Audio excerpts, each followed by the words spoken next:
हरे कृष्णा। आप सबका सभी भक्तों का स्वागत है वैष्णव सदाचार की कक्षा में, जो कि हफ्ते में एक दिन करके होता है।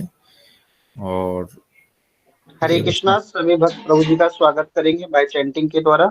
हरे कृष्णा हरे कृष्णा हरे राम हरे हरे राम राम राम हरे हरे। हरे कृष्णा। प्रभु जी दंडवत करना। बहुत बहुत धन्यवाद प्रभु जी। हरे कृष्णा। तो ये कक्षा में केवल जो दीक्षा लेने वाले वही लोग आते हैं, ऐसे तो ये तो सबके लिए है।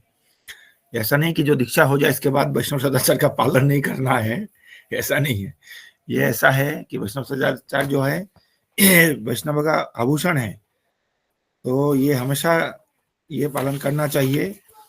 तो इस विषय पे जैसे हमने शुरुआत में पढ़ा कि कृष्ण भावना का सार वैष्णव सदाचार या वैष्णव आचरण, ठीक है ना। तो ये सब हमेशा सबके लिए है, केवल दीक्षित भक्त या जो दीक्षा लेने के लिए है उन्हीं के लिए नहीं है, सबके लिए है, ठीक है। तो जो दीक्षा ले लिए, जो दीक्षा नहीं लिए, उनके लिए कि सीखना है कि क्या वैष्णव सदाचार क्या होता है, जानकारी लेना है। और जो दीक्षा हो चुका जिनका, उनको तो इसको पालन करके दिखाना है, अपने जीवन में आचरण करके दिखाना है, ठीक है। तो ये सबके लिए होता है ये क्लास। तो दरवाजा बंद कर दो। यदि बहुत जोर हम जल से कहीं दियो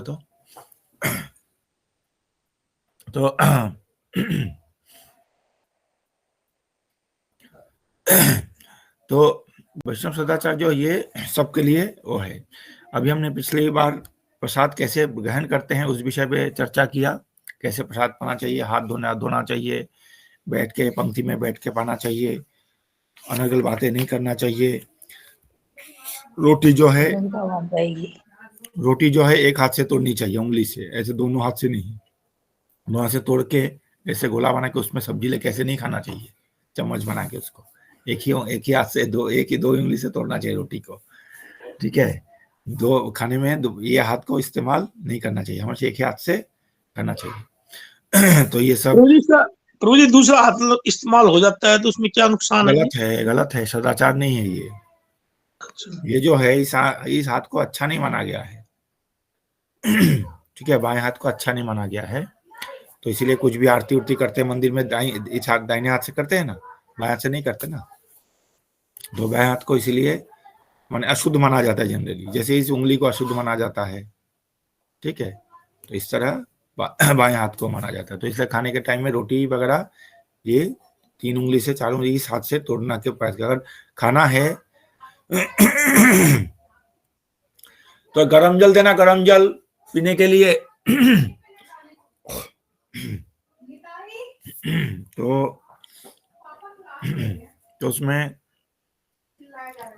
तो इसमें सॉरी, मैं गला एकदम हो रखा है मेरा। एक मिनट, हाँ, तो गर्म पानी पी लेता हूँ फिर वो करता हूँ।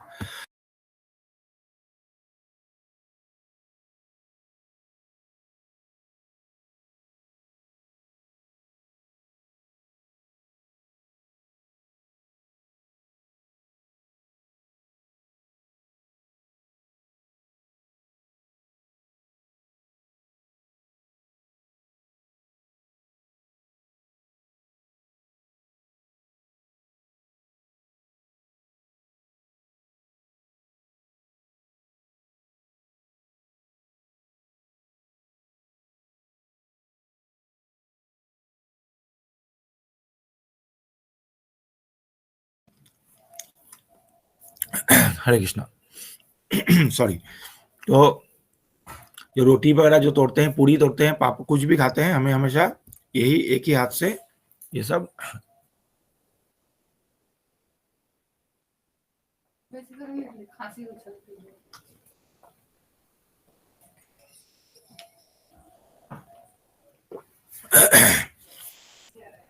तो ये एक ही हाथ का इस्तेमाल करना चाहिए। यहाँ तक कि पानी पीने के लिए भी यही हाथ का इस्तेमाल करना चाहिए। और पानी के पीने के बाद भी हाथ को कायदे से धोना चाहिए, ठीक है। तो ये सब हमने पिछले हफ्ते ये सब पढ़ा हुआ है, जो प्रसाद पाने का, खाने का और पानी पीने का नियम। पानी हमेशा बैठकर पीना चाहिए। ये सब कुछ नियम है। ये तो स्वास्थ्य के लिए। प्रसाद संतुलित मात्रा में, अत्याहार नहीं करना चाहिए। पिछले उपदेशामृत का पहला श्लोक है, अत्याहार प्रयास चाहिए, जो अधिक जरूरत से अधिक आहार करना, यह हमारे शरीर के लिए भी हानिकारक है और आध्यात्मिक रूप से भी ये हानिकारक है। क्योंकि यदि खाने के प्रति जिनका बोलते हैं जीवबार लालो से जीव इति उति धाय शिष्णोदर परायणो कृष्ण नहीं पाए, यानी कि जो जिसका जीवा इधर उधर दौड़ता है और जो हमेशा अपने पेट और जननेंद्रिया इसके भरण पोषण में और उसमें जीवा के स्वाद में, ये तीनों एक ही उसमें है। जीवा उधर उपस्थ तीनों एक ही लाइन में है। तो अगर जीवा पे कंट्रोल हो जाए, बाकी अपने आप कंट्रोल हो जाता है। तो इसीलिए अगर कोई जीवा उधर उपस्थ इसी के ऊपर लगा रहता है, इसको बोलते शिष्णोदर परायणो कृष्णो नहीं पाए, उसको कृष्ण कभी नहीं मिलेगा। इसलिए आहार जो है जितना आवश्यक है उतना ही करना चाहिए या उससे कम करना चाहिए। आपके जितना पेट में भूख अगर है 3 रोटी का, तो आपको 2 रोटी खाना चाहिए, 1 रोटी कम खाना चाहिए। ठीक है। कभी कभार फिस्ट हुआ, कहीं गए तो वहां पर कभी कभार आकंठ खा लेते हैं, वो अलग चीज है। रेगुलर बेसिस पे ऐसा, ये हेल्थ के लिए भी खराब है और आध्यात्मिक लिए इसलिए खराब होगा कि हमें हमेशा और पाए इसका आशा रहता है। ठीक है। क्योंकि आग में जितना घी डालेंगे आग उतना प्रज्वलित होता रहेगा। ठीक है। कि ऐसा नहीं कि घी डालते रहेंगे तो एक बार आग बुझ जाएगी, ऐसा नहीं होगा। ठीक है। इसलिए हमें पेट को कम आहार देना चाहिए, जीवा को कम आहार देना चाहिए और भोग को कम करना चाहिए। तो इससे तो ये सब हम पिछले हफ्ते पढ़े थे।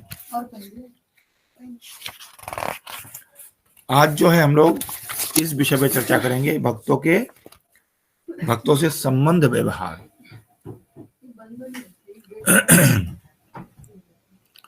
भक्तों से संबंध व्यवहार, इसके ऊपर आज हम लोग चर्चा करते हैं थोड़ा। भक्तों के संबंध व्यवहार, भक्तों के 3 स्तर है। भक्ति रसामृत सिंधु में ये बताया गया है, भक्तों के 3 स्तर। भक्ति रसामृत सिंधु में श्रील रूप गोस्वामी कहते हैं कि जो भक्त भगवान कृष्ण के पवित्र नामों का जप करता है उसे मानसिक रूप से आदर दें, तथा जो भक्त दीक्षित हैं उन्हें नम्रता पूर्वक प्रणाम करें, तथा जो शुद्ध भक्त भगवान की अहितु की सेवा में बिना विचलित हुए संलग्न है, तथा जिनका हृदय निंदुक प्रवृत्ति से रहित निंदा शून्य है, ऐसे शुद्ध भक्तों का संग लेना चाहिए तथा दृढ़ श्रद्धा से उनकी सेवा करनी चाहिए। बहुत इंपॉर्टेंट पॉइंट है ये, बहुत इंपॉर्टेंट। भक्तों के बीच संबंध व्यवहार। रूप गोस्वामी क्या बोलते हैं? जो भक्त केवल हरि नाम का जप करता है, अभी नया नया इस्कॉन में आया है, नाम लेना शुरू कर दिया उसने, 4 माला करता है, वैसे भक्त को हम क्या करना चाहिए? हमें मानसिक रूप से प्रणाम करें। उनको देख के हमें मन ही मन में प्रणाम करें या हाथ जोड़ ले, बस उनको मन ही मन में इसलिए प्रणाम करें कि उनको अगर हम लोग नए भक्तों को दंडवत देंगे ना, तो उनके मन में उसके लिए उस भक्त के मन में आ सकता है कि मैं भी अब भक्त बन गया हूं, इसलिए मुझे भी लोग प्रणाम करते हैं। इससे उस भक्त के मन में ऐसा चिंता आ सकता है।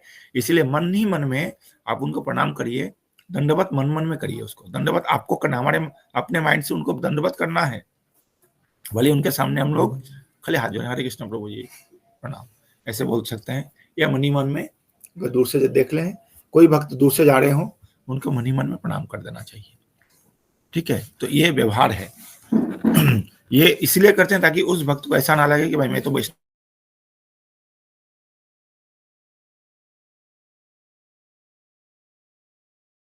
प्रभु जी आप ना म्यूट हो गए हैं। कब से म्यूट हूं? बस प्रभु जी अभी मतलब 10 सेकंड से। अच्छा।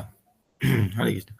तो ये हानि अगर उनको अगर दंडवत करेंगे तो बिल्कुल नए भक्तों को, तो उनके आध्यात्मिकता के लिए ये हानिकारक है, क्योंकि वो समझेगा कि मैं भी वैष्णव बन गया।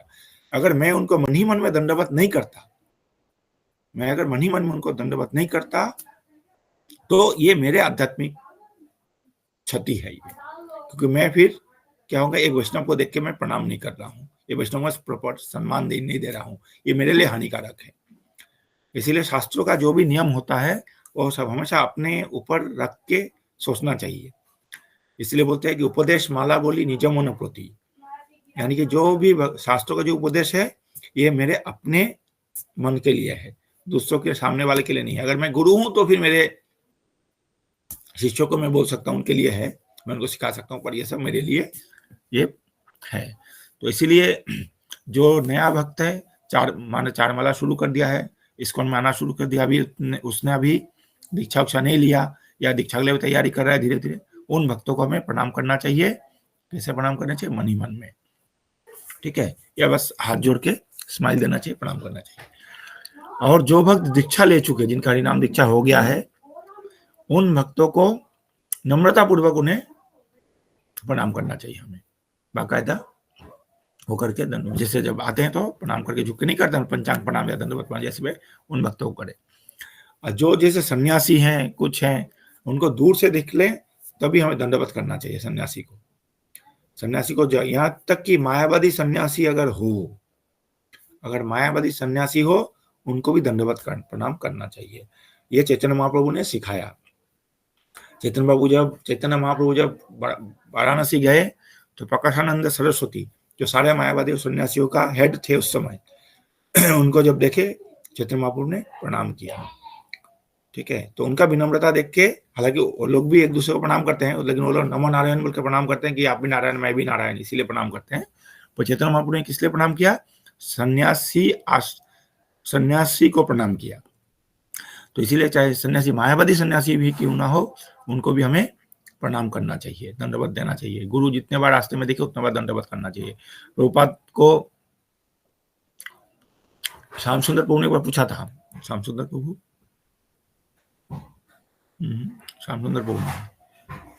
गर्गमुनि प्रभु, उन्होंने पूछा था कि आपके जो और शिष्यगण हैं वो जितने बार आपके सामने आते हैं आपको दंडवत प्रणाम करते हैं, पर मैं तो आपको करता नहीं, पर मुझे ना ऐसा मन भी नहीं होता कि मैं आपको बार बार दंडवत करूं, क्या करना चाहिए? प्रभुपाद ने बोला हाँ करना चाहिए आपको भी, और करते रहेंगे तो आपको ऐसे मन में आ जाएगा कि जितना बार देखूं गुरु को उतना बार प्रणाम करूं, ठीक है। तो इतना बार प्रणाम करना चाहिए सन्यासी को। एक बार हिजोलिना गिरिराज स्वामी महाराज प्रभुपाद के डिसाइपल हैं, उनके शिष्य हैं, आप लोग जानते होंगे, काफी लोग नहीं भी जानते होंगे, भक्ति बृहद भागवत स्वामी महाराज, जानते हैं आप लोग? कोई नाम सुना उनका? यस प्रभु जी। हाँ, तो भक्ति बृहद भागवत स्वामी महाराज, पहले उनका नाम था मत्स्यावतार, मत्स्यावतार प्रभु, हाँ मत्स्यावतार प्रभु नाम था, जो भी है। तो हरे कृष्णा, बोलिए माता जी, मंजू माता जी। अच्छा, तो भक्ति बृहद भागवत महाराज जो है, ये गिरिराज स्वामी महाराज के शिष्य हैं, गिरिराज स्वामी महाराज के शिष्य हैं। तो जब एक बार वो सन्यासी बन गए थे, भक्ति बृहद भागवत महाराज सन्यासी बने, सन्यास दीक्षा जब लिए, सन्यास दीक्षा लेने के बाद महाराज के पास पहली बार गए तो उनको दंडवत प्रणाम किया, उनको प्रणाम किया, मतलब वो करके। तो जो वो थे गिरिराज स्वामी महाराज, उन्होंने भी इनको प्रणाम किया। तो भक्ति बृहद भागवत महाराज एकदम वो हो गए, सब पका गए, अरे ये मतलब कैसे, ये तो गुरु हैं मेरे, मैं गुरु थोड़ी ना प्रणाम करेंगे मुझे। तो बोले कि महाराज आप क्यों प्रणाम कर रहे हैं मुझे, आप तो मेरे गुरु हैं। तो बोले कि मैं आपको प्रणाम नहीं किया, आप अभी मैं शिष्य हो अलग बात है, पर आप एक सन्यासी हो, एक सन्यासी होने के नाते मैं सन्यास आश्रम जो है उसको प्रणाम कर, सन्यासी को प्रणाम कर रहा हूँ, आपको मेरे शिष्य को मैं प्रणाम नहीं कर रहा हूँ। यानी कि गुरु शिष्य अगर सन्यासी हो तो एक सन्यासी होके गुरु भी हो तो भी सन्यासी, इसलिए सन्यास आश्रम को प्रणाम कर रहे हैं, ठीक है। तो ये सदाचार है, वैष्णव सदाचार है। जब कृतु महाराज को कौन कौन जानते हैं? कृतु प्रभु को, कृतु महाराज, कृतु प्रभु को जानते हैं कोई? जी प्रभु जी। आप तो जानते हैं। कृतु प्रभु को जो है ये प्रभुपाद डिसाइपल हैं, गृहस्थ हैं और गुरु हैं। ठीक है, गृहस्थ भी हैं, गुरु भी हैं, इंडियन हैं, वृंदावन में रहते हैं। तो वो गुरु तब नए नए बने थे, कुछ ही साल हुए थे। तो जीतामित्र प्रभु वो तो ब्रह्मचारी हैं, सन्यासी भी नहीं है, लेकिन सन्यासी जैसे ही हैं ब्रह्मचारी। हमारे इस्कॉन में हम लोग सन्यास आश्रम नहीं वो करते हैं, पर वो है ब्रह्मचारी हैं वो। तो जीतामित्र प्रभु वहाँ गए, उन वृंदावन गए। तो कृतु प्रभु क्योंकि दिल्ली टेम्पल के प्रेसिडेंट थे पहले ना, तो उन्होंने अपने घर में इन्वाइट किया जीतामित्र प्रभु को कि आप हमारे घर आइए। उस समय जीतामित्र प्रभु जो है कहीं भी नाइट स्टे नहीं करते थे, क्योंकि उन्होंने एक तरह से क्षेत्र संन्यास ले रखा था कि जो भी कभी भी जाए कुछ भी करे, मंगल आरती जो है आके पार्थसारथी मंदिर में ही करते थे। ये उन्होंने प्रण ले रखा था एक। इसीलिए वो अगर मायापुर भी जाते थे, यहाँ से मंगल आरती करके मायापुर चले जाते थे फ्लाइट से, कलकत्ता से भी मायापुर गए, राधा माधव का दर्शन किया, पंचतत्व का दर्शन किया, योगपीठ में दर्शन करके फिर आके लेट नाइट फ्लाइट लेके वापस आके फिर से पार्थसारथी मंदिर में मंगल आरती का दर्शन करते। ये उनका नियम था। ठीक है, जब उनका ऑपरेशन हुआ, टांग का पाँव का ऑपरेशन होना था, कौन सा हॉस्पिटल में, गुड़गांव में, बोले आपको घुटने का ऑपरेशन होना जरूरी है। तो उन्होंने पूछा घुटने ऑपरेशन तो होगा, तो ऑपरेशन के बाद कितना दिन रेस्ट करना पड़ेगा? बोले कम से कम तो 2 दिन तो 3 दिन तो आपको हफ्ता भर हॉस्पिटल में रहना पड़ेगा। बोले नहीं कराऊंगा। बोले क्यों? बोले मैं मंगल आरती छूट जाएगी पार्थसारथी मंदिर में। तो बोले नहीं, फिर बड़ा वो करके कंडीशन ये लगाया उन्होंने, ठीक है मैं ऑपरेशन के बाद मुझे काम करना, स्ट्रेचर पे बिठा के मंगल आरती में ले आना। ऐसे ही किया गया। उनका हॉस्पिटल में रात भर रहे, जैसे सुबह मंगल आरती का टाइम हुआ, एम्बुलेंस में उनको स्ट्रेचर पे बिठा के मंगल आरती में पार्थसारथी के सामने उनको रखा गया। वो फिर दर्शन किए, फिर हॉस्पिटल चले गए, फिर अगले दिन ऐसे ही आए एम्बुलेंस में। तो उनका ये क्षेत्र संन्यास ले रखा था, अपने आप ही ले रखा था उन्होंने कि पार्थसारथी मंदिर में हम वो करेंगे। फोन बज रहा है।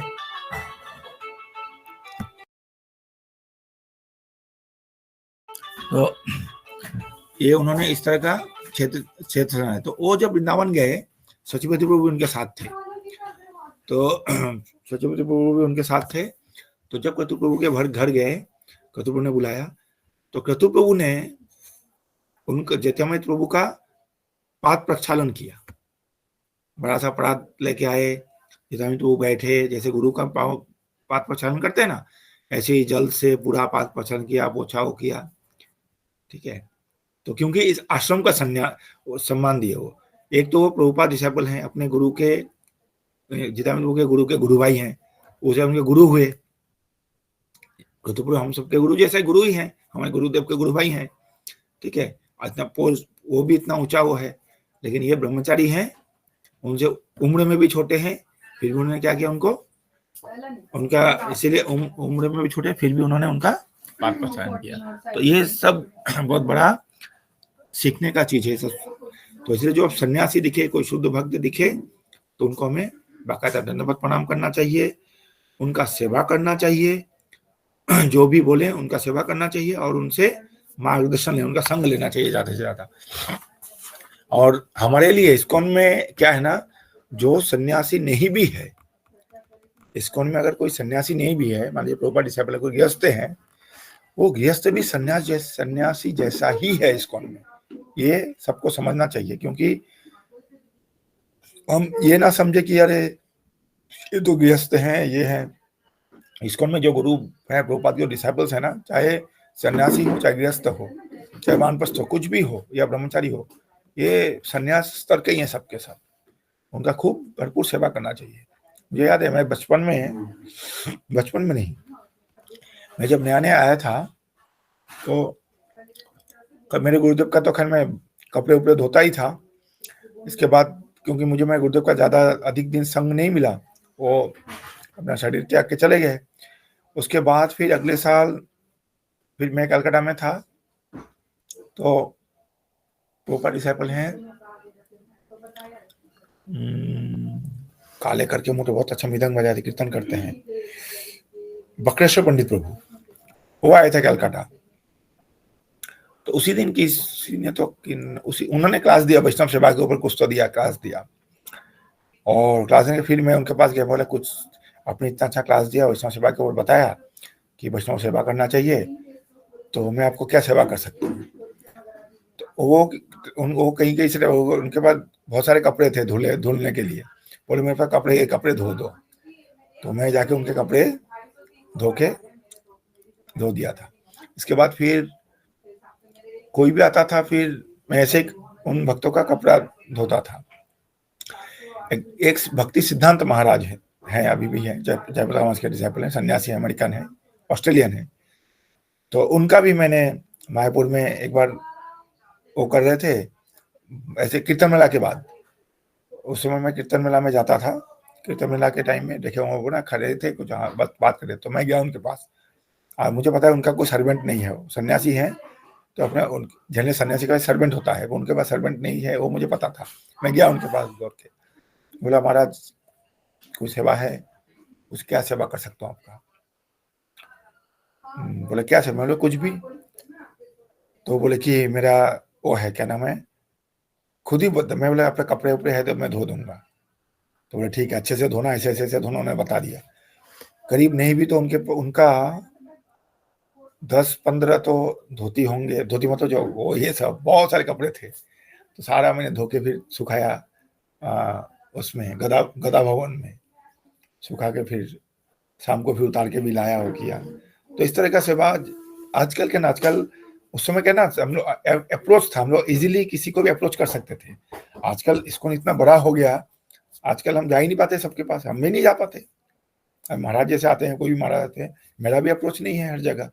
उनको जो एक क्या नहीं, कॉर्डन रहता है उनका, बना के रखते हैं सब कोई ना, वो घेराबंदी के बाहर जा नहीं सकते आप, हर कोई प्रवेश नहीं कर सकता।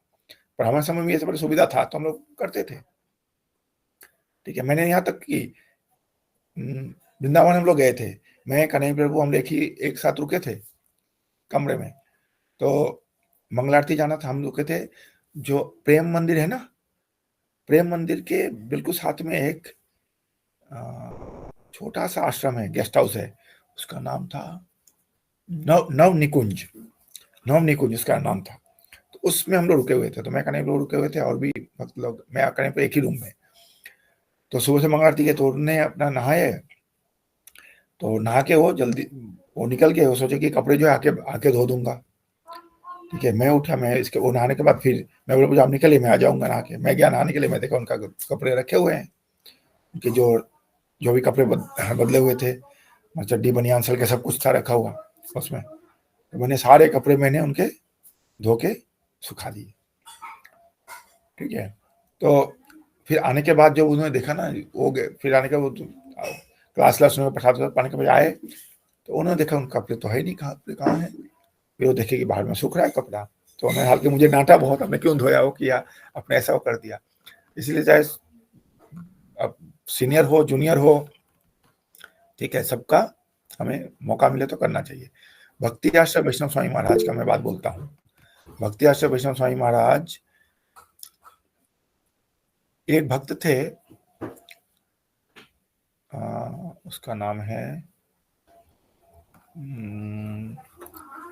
सुधाकर प्रभु, जानते हैं क्या ब्रह्मचारी सुधाकर प्रभु को?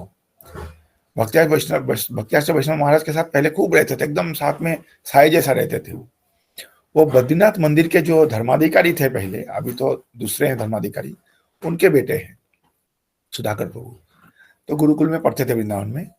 वो महाराज के काफी निकट का उनका संबंध था महाराज के साथ, यंग लड़का है एकदम। तो हम जब महाराज के साथ पहले मिलने जाते तो उससे महाराज रहते थे कि जो बलराम हॉल के ऊपर एक रूम था छोटा सा महाराज का, उसमें महाराज रुकते थे। तो हम जाते थे महाराज के मिलने के, तो ये बाहर में मिलते थे। तो उनसे बोलते महाराज क्या उन्हें बताओ, तो वो बता रहे थे, बोले महाराज जो है ऑलमोस्ट रोज भक्ति आश्रम वैष्णव महाराज अपने सर्वेंट का, यानी और सुधाकर प्रभु का, रोज उनके कपड़ा धो के महाराज सुखाते थे, लिटरली डेली। ठीक है, तो ये वैष्णव का वो होता है, वैष्णव का सेवा भावना ऐसा होना चाहिए। ठीक है, लिटरली देखिए उनके गुरु तुल्य हैं सन्यासी हैं, एक सुधाकर बाबू का दीक्षा भी नहीं हुआ, अभी तक नहीं हुआ। अभी तो खैर बद्रीनाथ वापस चले गए, अभी वहां पर वो वहाँ पुजारी का सेवा कर रहे हैं बद्रीनाथ में मंदिर में, पर लेकिन उनका वो है, महाराज ऐसे सेवा करते थे, इसी से वो भक्त बने। उन्होंने खुद बताया, बोले महाराज का व्यवहार देख के मैं भक्त बना। नहीं तो इस्कॉन में तो मैं इंग्लिश सीखने के लिए आया था, वो इंग्लिश, क्योंकि उत्तराखंड में इंग्लिश सीखने के लिए इस्कॉन में आए थे, ठीक है, और खोले भक्ति उक्ति करने के लिए नहीं आया था, पर महाराज का व्यवहार देख के वो भक्त बने।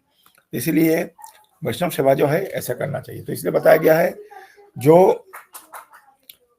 अहेतु की सेवा में लगे हुए हैं, जो निंदा शून्य भक्त है, जिनकी जो किसी का निंदा नहीं करता, वैसे भक्तों का हमें सेवा करने उनका संग लेना चाहिए, ठीक है। जो निर्मत्सर भक्त होते हैं उनका संग लेना चाहिए। मुझे याद है हम लोग एक बार परम पूज्य भक्ति वेदांत नारायण महाराज जो कि गौड़िया मठ से हैं, तो गौड़िया मठ में मैं गया था एक बार उनके साथ मिलने के लिए नहीं गया था, मैं गया था हमारे मेरे ख्याल से कार्तिक यात्रा था, कार्तिक मास में राधानाथ महाराज वृंदावन यात्रा थे ना, तो उसमें वृंदावन यात्रा में गया हुआ था। तो उस बार वृंदावन में 4 दिन के बाद फिर 3 दिन के लिए गोवर्धन आए थे यात्रा, तो हम भी गोवर्धन में आए थे। तो मेरा जो है मोबाइल का बिल या कुछ तो ड्यू था, मैंने उस दिन ड्यू डेट, लास्ट डेट, तो क्योंकि पहले मैं ऑफिस से कर देता था, अब वृंदावन में गोवर्धन में हूँ तो कैसे करूँगा, और हम मोबाइल में डाटा उस समय वो नहीं था, मोबाइल खैर फोन के लिए होता था, तो अब कैसे करेंगे। तो मैं इस एक साइबर कैफे ढूंढने के लिए गया कि कैफे में बैठ के कर दूंगा पेमेंट इसका। तो मैं और विजय गोविंद प्रभु मेरे गुरु भाई, हम दोनों निकले पूछते, तो एक साइबर कैफे था इसको उस वहां पर, तो बोला कि इधर तो लाइट नहीं है, नहीं हो पाएगा। बोला आप ना गौड़िया मठ में चले जाओ, नारायण महाराज से गौड़िया मठ में, वहां पर जनरेटर से चलता है। बोला ठीक है, तो हम दोनों गए वहां पर। जाके जब वहां गए ना, तो वहां पर महाराज उस समय भक्ति वेदांत नारायण महाराज उस समय वहां पर थे, मठ में ही थे। तो हमने अपना बिल पेमेंट नोट किया, फिर विजय को बोले महाराज से मिलके चलें क्या, उनका आशीर्वाद लेके। हालांकि इस्कॉन के भक्तों को उनसे मिलना मना था उस समय, तो हम बोले चलो चलते हैं। तो हम लोग गए वहां पर, जाके उनके सर्वेंट को जो वो थे उनको पूछा कि महाराज से मिलना चाहते हैं, इस्कॉन से आए हैं। तो हम तमाल के समाज के शिष्य से बताया हमने, वो नो मैंने अभी नहीं मिल सकते, गुरुदेव जो है अभी स्नान करेंगे, अभी उनका मसाज लिया, अभी महाराज गमछा पहने हुए थे, मसाज लिए थे। बोला अभी नहीं मिल सकता अभी। बोला चलो ठीक है। तो हम लोग आने लगे, हम लोग गेट तक आ गए, तो वही जो भक्त थे ना, उनके जो विदेशी भक्त थे, उन्होंने बोले हरे कृष्ण प्रभु जोर जोर से चिल्लाए। तो हम मुड़ के देखे, यस बोले आशील गुरुदेव, अब गुरुदेव जो आपको बुला रहे हैं, लेकिन ओनली फॉर 2 मिनट्स, हाँ, ज्यादा वक्त मत लेना, क्योंकि अभी गुरुदेव हो गए। हम गए तो महाराज जो है गमछा ही पहने हुए थे, तेल लगाओ, पूरा बॉडी में तेल लगे हुए मसाज कर रहे थे, अभी नहाने जाएंगे दोपहर में। तो हम गए, जाके एक्चुअली उन्होंने जाके बताया होगा कि तमाल के समाज के शिष्य आए हैं। तो वो गुरुदेव मैं तमाल के समाज के साथ उनका बहुत अच्छा संबंध था। तो जब गए हम लोग ना, तो बड़ा वो बोले, तो हम लोग दंडवत के प्रणाम किए, वो किए, तो पूछा, तो उन्होंने बताया कि आप तुम्हारे गुरुदेव के साथ तो हमारा बहुत अच्छा संबंध था, बहुत अच्छा हम लोग ऐसे ऐसे टाइम बिताए, हमने ये करते थे, वो करते थे, वो मेरे पास आते थे, ये शिक्षा लेते थे, बहुत कुछ बताया उन्होंने जो भी है।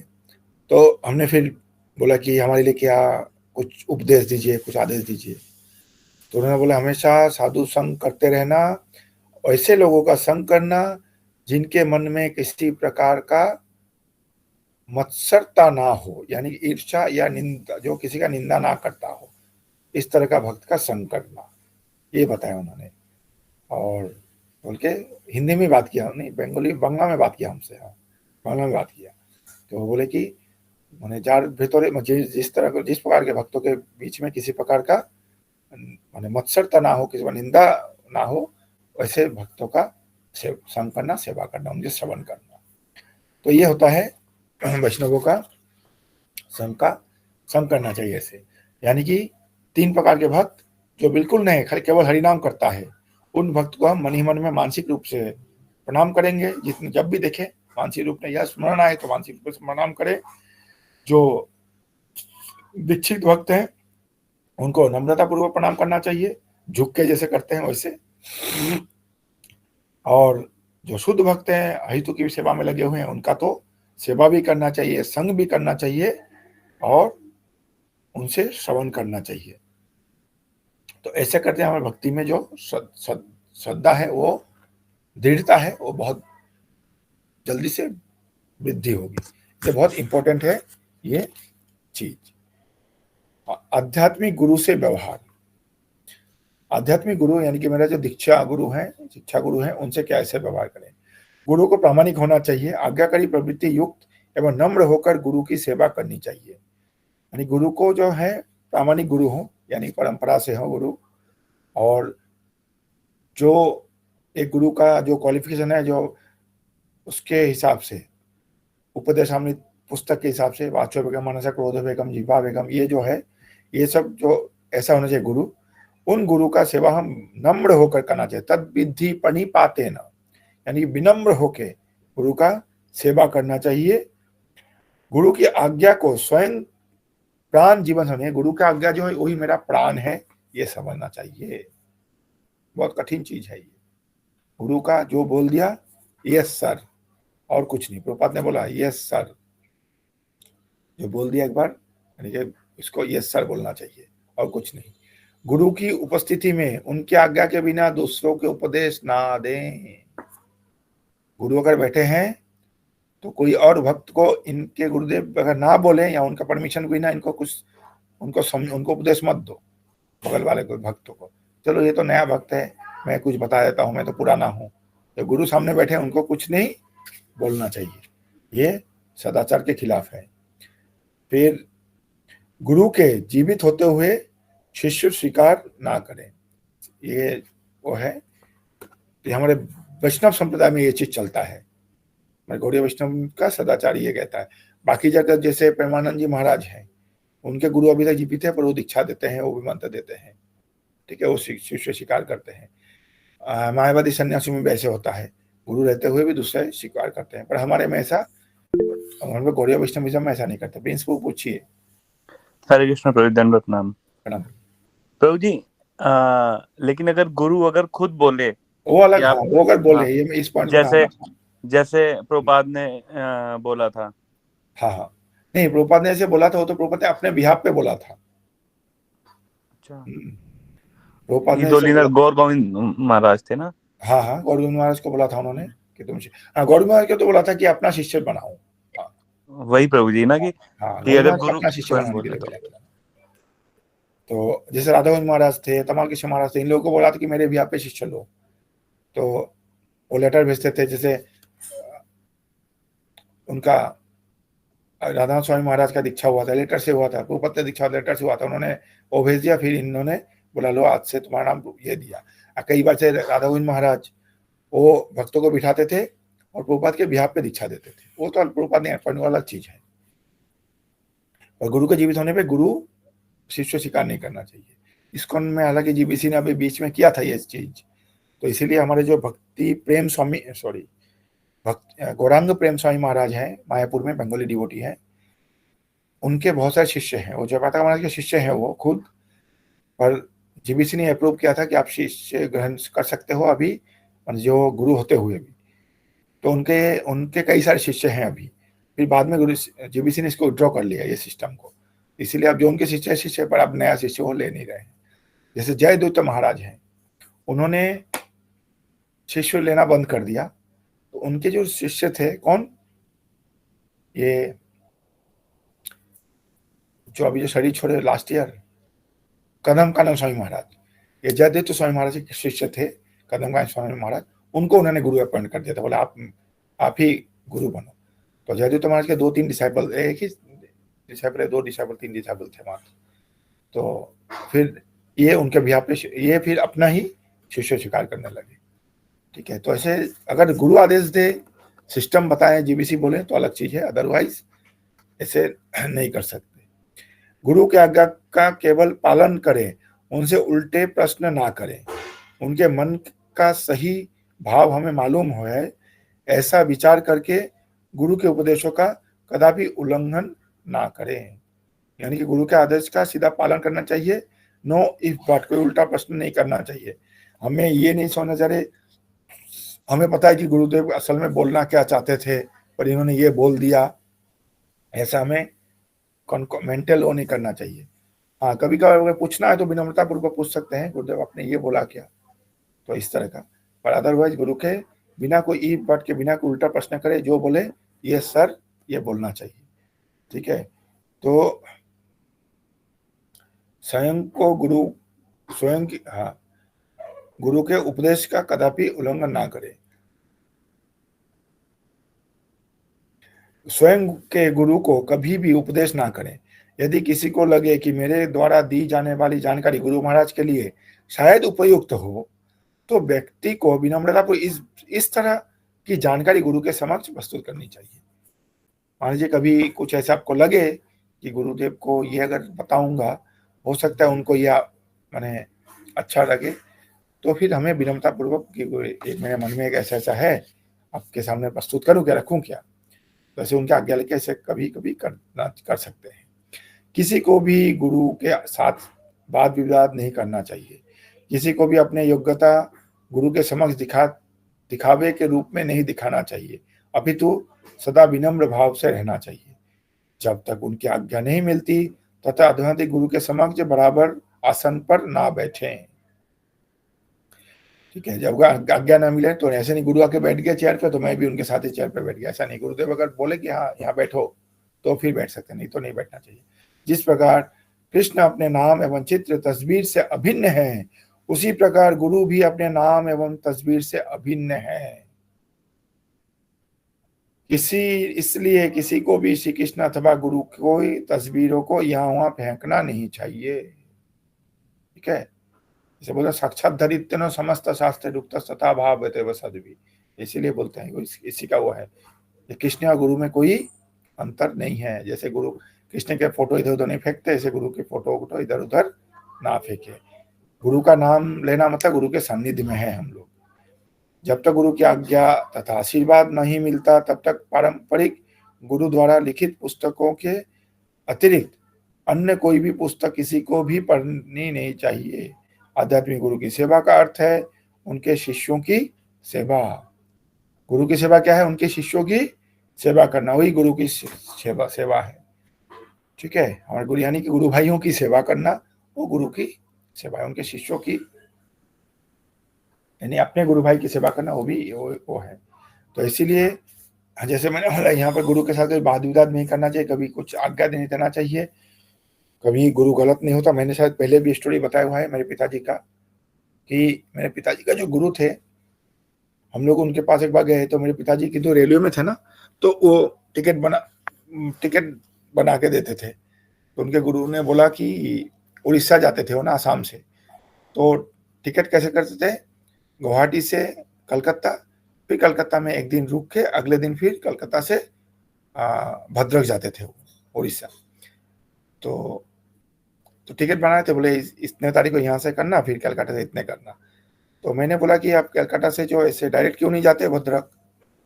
बोले नहीं, भद्रक का ट्रेन नहीं है ना, गुवाहाटी से डायरेक्ट, ऐसे उन्होंने बोला। मैं बोला है ना ट्रेन, तो वो ना गुवाहाटी से डायरेक्ट ट्रेन नहीं है। उनको पता नहीं था, पर क्योंकि मेरे पास टाइम टेबल था रेलवे का, उस समय टाइम टेबल आता था, इस प्रकार पुस्तक आता था मोटा सा, तो उसमें मैंने देखा था कि ये जो दिल्ली से गुवाहाटी से बेंगलोर ट्रेन जाती है ना, वो भद्रक होते हुए जाती है, वहां पर स्टॉपेज है, मैंने देखा था। मैंने उनको बताया ऐसा है, बोले नहीं नहीं ऐसा नहीं है। तो मेरे पिताजी ने बोला नहीं है कोई ट्रेन डायरेक्ट वहाँ के लिए। ठीक है, बोले वहाँ, मेरे पिताजी ने बोला वहाँ के लिए कोई डायरेक्ट ट्रेन नहीं है। तो मैं बोला है ना, मैंने देखा, मैं दिखा दूंगा। बोले बोल दिया ना नहीं है। ठीक है, तो हम आ गए घर पे। तो घर पे जब वो करके आए, आगे सबसे पहले मैंने टाइम टेबल उठाया, मेरे पिताजी को दिखाया, देखो ये ट्रेन टिकट है, ये वहाँ का है ट्रेन।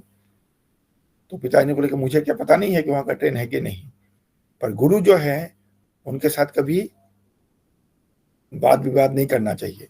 और उन्होंने बोल दिया कि नहीं है, इसका मतलब नहीं है तो भी नहीं वो करना चाहिए। हालांकि वो तो मेरे गुरु, मेरे पिताजी के गुरु थे, तो पर ये जो बात है, ये उन्होंने मुझे ये बात बताया था, बड़े गुरु से कभी वो नहीं चाहिए। अब पिताजी के उनके गुरु हैं, खुद रेलवे में है, रेलवे के विषय में जानकारी गुरु से अधिक तो मेरे पिताजी को है, ठीक है, तो उतने जान, लेकिन उन्होंने उनको गुरु को पलट के वो नहीं बोला, तो बोले ठीक है, गुरु जो है, गुरु हमेशा सही है, गुरु कभी झूठ नहीं बोल सकते, ठीक है। तो ये जो है, ये सब सदाचार होता है, ये सब व्यवहार होता है, ठीक है। तो उनके जो गुरु है उन्हीं का मैंने काफी सेवा किया बचपन में, सेवा मतलब उस हिसाब से नहीं, मतलब कोई भी जाते थे उनको टिकट पहुंचाने, कभी उनको दवाई पहुंचाने के लिए जाता था मैं, तो उस तरह का काफी सब उनका चरण धोया हुआ जल, बहुत वो गृहस्थ थे लेकिन उनका चरण जल धोया हुआ जल खूब पिया हमने, तो काफी वो किया, बहुत अच्छे, बहुत मधुर कथा करते थे वो भी, भक्ति शास्त्री, भक्ति वैभव, ये सब भक्ति शर्मों क्या क्या तो थे वो भी। तो ऐसा वैष्णव सदाचार बिहेवियर जो है, वैष्णव सदाचार जो है इस प्रकार का होता है। तो ये हमने सीखा गुरु के साथ कैसे व्यवहार करना चाहिए। फिर वरिष्ठ वैष्णव के साथ कैसे, वो हम लोग अगले हफ्ते देखेंगे, आज इसके ऊपर नहीं वो करेंगे। तो इसमें आज जो है पंच लाइन ये है कि गुरु की, आध्यात्मिक गुरु की सेवा का अर्थ है उनके शिष्यों की सेवा, यानी कि गुरु का सेवा करना मतलब उनके शिष्यों का सेवा, गुरु के, क्योंकि हमें गुरु का डायरेक्ट इंस्ट्रक्शन ना मिल सकता है, ना भी मिल सकता है, लेकिन उनके शिष्य जो सीनियर भक्त है, उनके काउंसिलर है, वो जो बोलेंगे उनकी, या वो भक्तों का सेवा करना मतलब गुरु प्रसन्न उसी से हो जाते हैं, ठीक है। तो हम यहाँ पर एंड करेंगे। किसी का कोई प्रश्न है, इसी विषय में कोई चर्चा है, कुछ और बात कोई ऐड करना चाहते हैं, कुछ करना चाहते हैं तो बताइए। हरे कृष्ण।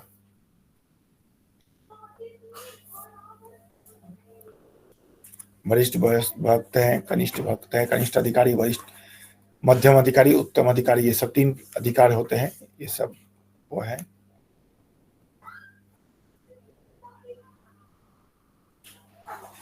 हरे कृष्ण प्रभु जी, बहुत बहुत धन्यवाद। धन्यवाद। इतना सुंदर तरीके से प्रभु जी ने अपना अनुभव बताया। प्रभु जी, ऐसे नहीं पता था हम लोगों को कि इतने वरिष्ठ महाराज का अनुभव बताया आपने, कैसे भक्तों का संग में रहना चाहिए, प्रणाम कैसे करना चाहिए, तो बहुत सुंदर प्रभु जी। किसी का कोई प्रश्न है तो कर सकते हैं, या कोई चर्चा है तो कर सकते हैं। पिछले क्लास से, उससे पिछले क्लास से अगर कुछ भी डाउट्स है तो पूछिए, नहीं तो फिर एंड करेंगे। राहुल कर पूछिए। हरे कृष्णा प्रभु, तो ये बहुत सुंदर तरीके से आपने सब बातें समझाई। तो ये एक क्वेश्चन ये है, जैसे गुरु के समक्ष कभी भी हमें अपने आप को अपनी मतलब बताना नहीं चाहिए कि मेरे को ये पता है या नहीं है, कहीं कुछ भी उनके समक्ष मतलब एक तरह से हमेशा मूर्ख ही बने रहना चाहिए। बिल्कुल। तो कई बार में भी क्लास के दौरान भी हमारे जो कई बार जो आते हैं वक्तागण, कई बार वो भी क्वेश्चन पूछते हैं बीच में कि भाई किसी को इस बारे में पता है, तो क्या प्रभु जी हमारे को मतलब उस समय बिल्कुल चुप रहना चाहिए, किसी यदि हम जानते हैं नहीं बोलना चाहिए? अगर वो पूछते हैं तो फिर कोई वो नहीं है, ठीक है। वो अगर पूछते हैं तो कोई वो नहीं। मान लीजिए कि कभी आप क्लास, मान लीजिए कभी भक्ति वैष्णव स्वामी महाराज क्लास दे रहे हैं और क्लास के बाद उन्होंने पूछा किसी का कोई चर्चा, किसी टिप्पणी कुछ है, तो उस समय आपको प्रश्न है तो आप प्रश्न पूछ सकते हैं। उस समय आप माने आपको उस समय टिप्पणी नहीं करना चाहिए कुछ भी, ठीक है ना। आप उस समय क्या करें, आप प्रश्न पूछ सकते हैं। मान लीजिए वो उनके और गुरु भाई लोग बैठे हुए हैं वहां पर, ठीक है, वो लोग टिप्पणी कर सकते हैं।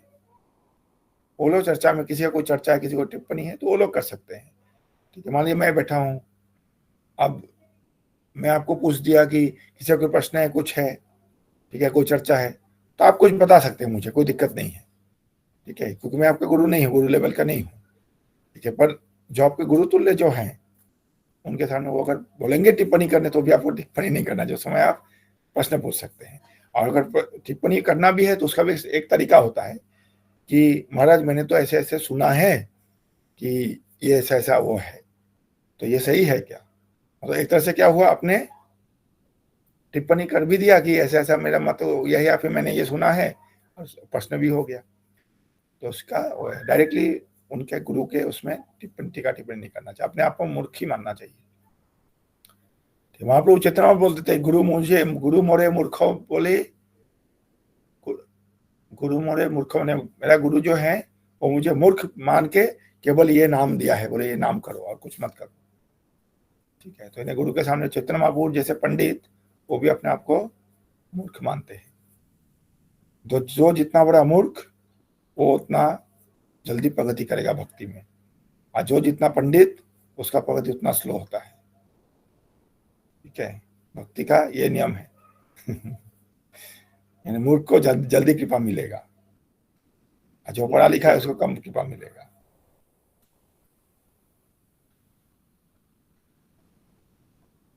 धन्यवाद प्रभु। और किसी का कोई प्रश्न है? विक्रम प्रभु। अगर देखिए दीक्षा गुरु शिक्षा गुरु में अंतर नहीं है, दोनों ही होते हैं, लेकिन हाँ काउंसिलर मेंटर ये सब नहीं होते। काउंसिलर मेंटर वो अलग चीज है, पर जो दीक्षा गुरु से जैसे मान लीजिए परम पूज्य गोपाल कृष्ण गोसाई महाराज है, उनके जो और जो गुरु भाई वगैरह हैं वो हमारे शिक्षा गुरु ही तो हुए ना एक तरह से, ठीक है। तो उनको उनके लिए भी वो है। तो विशेष करके आध्यात्मिक जो मैंने डायरेक्ट गुरु हैं और जिनको मैं डायरेक्ट शिक्षा गुरु के रूप में मान लिया है, क्योंकि शिक्षा गुरु के प्रति समर्पण भी उतना गुरु जैसा है, दीक्षा गुरु जैसा ही है। जितने जो भावना से दीक्षा गुरु की सेवा करते हैं उसी भावना से शिक्षा गुरु की भी सेवा करनी चाहिए, अगर शिक्षा गुरु हैं तो। नहीं काउंसलर मेंटर वो हैं तो फिर उसके लिए कोई वो नहीं है, लेकिन गुरु के लिए तो है नियम ये, गुरु के साथ कभी बैठना नहीं चाहिए। अगर गुरु बोलेंगे तभी बैठ सकते, नहीं तो नहीं बैठना चाहिए। नहीं वो तो खैर उनका, वो तो उसके लिए, उनका भी घुटने में प्रॉब्लम है, पाँव में, तो क्या करेंगे, ठीक है। ये तो मेडिकली वो है उनका, पर कायदे से तो जो व्यासासन में जो बैठा है ना वो ऊंचे में होना चाहिए, चेयर वगैरह बाकी कुछ नीचे होना चाहिए चेयर वगैरह, ठीक है। कायदा से तो ये है, क्योंकि चाहे व्यासासन में कोई भी बैठा, चाहे छोटा व्यक्ति बैठा, जो नया भक्त जो है वो बैठा हुआ हो, जब व्यासासन में बैठ जाता है तो फिर उसका स्थान जो है, सुनने वाला भले ही सन्यासी हो नीचे, मानिए कोई सन्यासी महाराज सुन रहे हों, लेकिन व्यासासन पे अगर कोई बैठा हुआ है तो व्यास पीठ पे जो बैठा हुआ है उसका स्थान उस समय ऊंचा है, ठीक है। उस समय उसका स्थान ऊंचा, भले ही सन्यासी हो कोई नीचे, क्योंकि उसका स्थान उस समय व्यास पीठ का सम्मान होना चाहिए ना, इसलिए कायदे से होना चाहिए ऐसे कि व्यासासन से कुर्सियां जो है तो नीचा होना चाहिए। पर हम इसको उनके प्रचार का माध्यम से सब लोग आपस में कोऑर्डिनेशन करने के लिए वो करते हैं। आप देखेंगे ऐसे बाहर में कोई भागवत सप्ताह कुछ होता है ना, तो व्यासासन जो है डायस के ऊपर होता है, ताकि चेयर पे जो बैठे हैं वो भी नीचे ही रहे, ठीक है।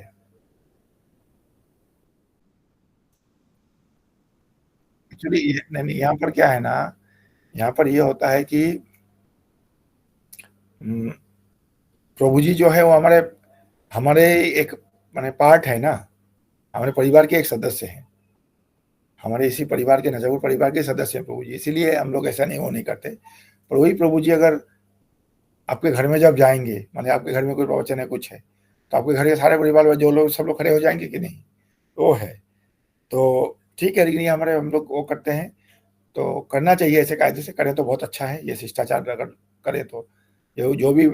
जो भी कथा करने के लिए आए हैं, जैसे वो आए तो उस समय वो करें। हमारे सेंटर में कोई बाहर से भक्त लोग आते हैं तो हम लोग सारे भक्त खड़े हो जाते हैं, फूल भी छींटते हैं, वो रंगोली बनाया जाता है, जो करते हैं करना चाहिए, ऐसे कर सकते हैं। पर प्रभु जी को क्योंकि हम लोग ऐसे हमारे फैमिली मेंबर ऐसे ट्रीट करते हैं तो इसीलिए हम लोग